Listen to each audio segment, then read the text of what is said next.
সৃষ্টির ভিতরে সবচেয়ে সুন্দর গঠন দিলেন। মানুষের চেয়ে সুন্দর গঠন কোন সৃষ্টির নাই। মানুষই একমাত্র সৃষ্টির ভিতরে সবচেয়ে সুন্দর গঠনের অধিকারী।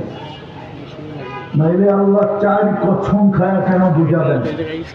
তিন ওয়াসাইতুন ওয়া তুরি সিনিন ওয়া হাদাল বালাদিল আমিন লাকাদ খালাকনাল ইনসানা ফি আহসানি তাকওয়িম।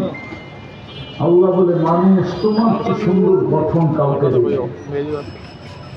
এই মানুষটাকে আল্লাহ জমিনের আধিপত্য দিলেন।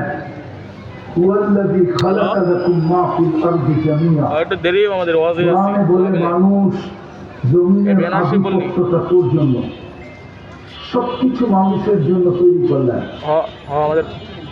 শুধু আধিপত্য দিলেন না, সমগ্র সৃষ্টিকে যে মানুষের অধীন করলেন। এমনকি ফেরেশতা পর্যন্ত মানুষের অধীন।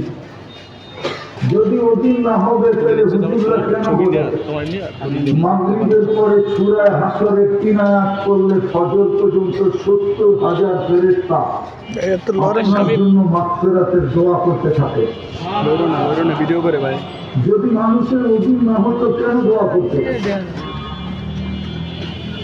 সমগ্র সেই লাগে না, যার অধীন করলেন সেই লাগে। শুনো নাই কিন্তু মানুষের অধীন। নাইলে হাতির পিঠে ছোট একটা বাচ্চা ভিক্ষা করে বেড়াইতে পারত। হাতির তুলনায় বাচ্চাটার কোনো পার্সেন্টেজ আছে না। বড় শিক্ষিত মানুষগুলো কোনো পার্সেন্টেজ আছে না।